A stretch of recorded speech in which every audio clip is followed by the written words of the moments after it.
Guys, ada orang komen nama dia Zalika. Dia komen dekat TikTok lah, kan? Lepas saya nak buat dah terus. Jom kita buat. Okay. Pertama kali saya bagi awak free gift. Ni saya bagi awak marker. Saya bagi awak marker yang ni. Saya bagi awak photocard. Nama dia jadi balik komen. Okay.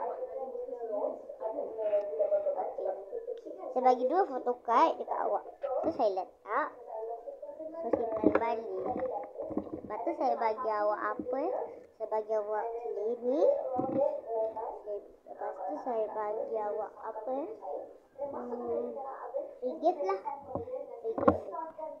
Saya bagi awak free gift ni. Tapi saya tak ada kotak rahsia tau. Ni saya punya rahsia. Rahsia saya. Apa nak bagi? Dia nak bagi apa? Dia cakap dia nak banyak. Oh, boleh.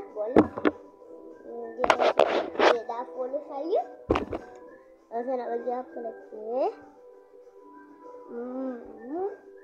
Saya nak bagi awak marker pen ni, yang magic ni. Kat atas ni boleh padam tau. Okay, sekarang saya bagi awak apa lagi? Saya bagi awak pisau yang potong clay. Senang sikit awak potong clay. Lepas tu saya bagi awak apa saya bagi awak clay lagi lah, warna putih. Ni saya bagi clay awak lagi.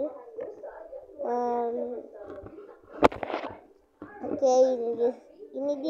Ini saja tahu. Saya kasih. Bye-bye. Saya kasih yang ni je tahu. Kejap ada lagi satu. Saya kejap ambil lagi.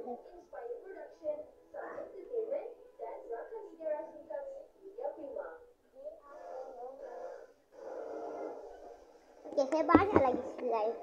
Saya ada slide. So, saya nak kasih awak slime. Tak nak lah. Saya nak kasih awak. Okay, ini je tau. Bye-bye.